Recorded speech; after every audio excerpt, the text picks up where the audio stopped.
Kali ini kita kedatangan sebuah motherboard chipset Intel dari MSI, yaitu MSI B760M Gaming Plus Wi-Fi.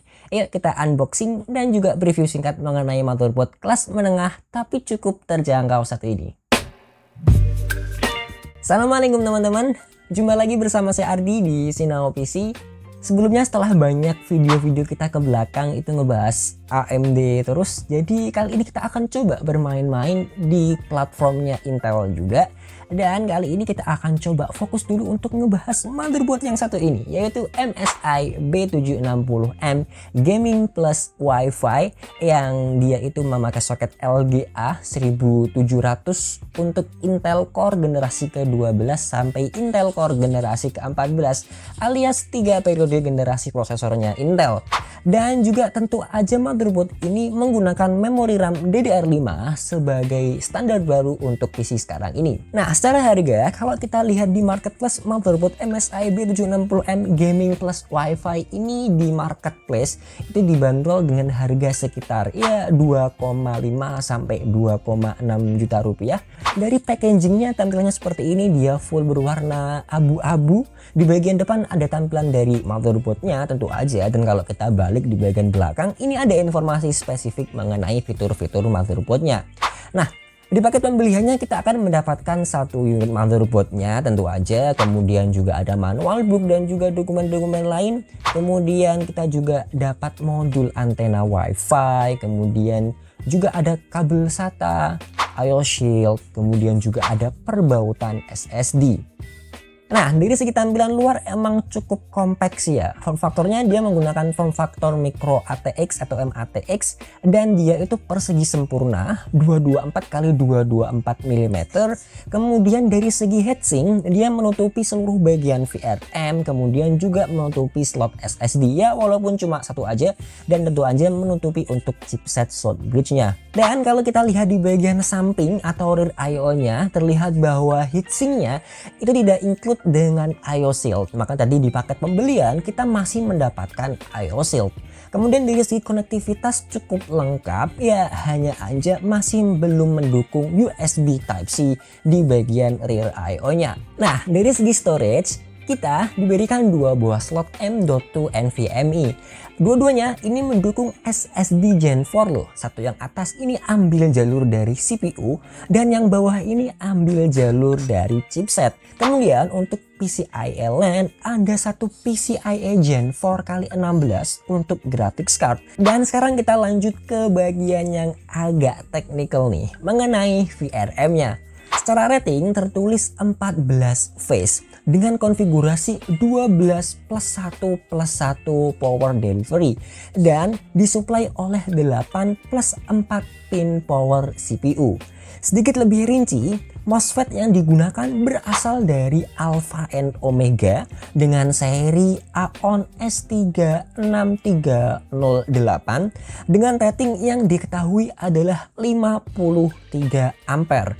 Sedangkan untuk PWM controllernya berasal dari Richtec dengan seri RT3628AE. Kemudian untuk desain power phase-nya kurang lebih mungkin akan terlihat seperti ini.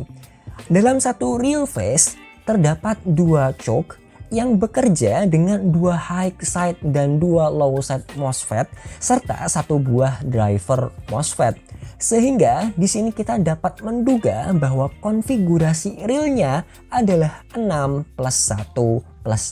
Dan selanjutnya kita akan coba tes menggunakan sistem atau test bed yang detailnya teman-teman bisa lihat di layar ini. Kita akan pakai Intel Core i5 13600K di sini. Untuk detail review mengenai Core i5 13600K kita akan coba bikin video terpisah aja. Dan untuk power limitnya di sini kita langsung set ke PL2 253 watt. Nah, secara rating 13600K ini dia ada di angka 181 watt Nah, apakah Mobo B760M Gaming Plus Wi-Fi dari MSI ini sanggup untuk menahan power limit itu? Dan hasilnya impresif banget. VRM dari Mobo harga 2,5 jutaan ini sanggup membawa prosesor ini push to the limit rata-rata di 180 sampai 183 watt saat pengujian menggunakan Cinebench R23 10 menit looping untuk melihat apakah ada throttle performance akibat VRM Mobonya yang kurang mampu. Kemudian mengenai suhu MOSFET VRM-nya kita hanya bisa pantau via software aja. Selama 10 menit looping suhu MOSFET-nya tertinggi ada di angka 71,5 derajat Celcius. Ini artinya pendinginan dari VRM-nya ini masih cukup ideal. Perlu diingat bahwa pengujian yang kita lakukan ini sifatnya dilakukan di open air tanpa casing ya. Jadi mungkin di sini kondisi suhu MOSFET-nya bisa berbeda-beda di setiap tempat teman-teman nanti. Nah, kira-kira motherboard yang satu ini masih cukup bagus untuk ngangkat prosesor apa aja selain i5 13600K? Kalau kita lihat dari segi heatroom di VRM-nya, harusnya motherboard satu ini masih cukup kuat untuk ngangkat Core i7 13700K ataupun mungkin juga Core i7 14700K. Namun karena di sini aku nggak punya CPU-nya, jadi kita nggak bisa ngetes motherboard ini lebih lanjut.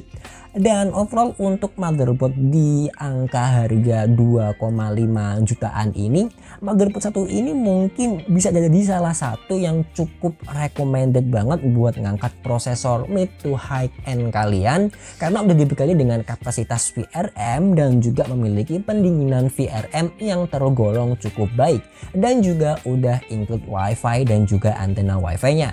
Di sini untuk kekurangannya terdapat di jumlah rear I/O portnya yang mungkin bagi sebagian teman-teman dirasa mungkin kurang, dan juga nggak ada USB Type-C-nya, hanya 6 USB aja, dan juga masih belum built-in I/O shield. Oke, mungkin cukup itu aja untuk video review kita mengenai motherboard MSI B760M Gaming Plus Wi-Fi. Kita ketemu lagi di video-video berikutnya. Tetap bersama saya Ardi di Sinao PC. Terima kasih. Assalamualaikum warahmatullahi wabarakatuh.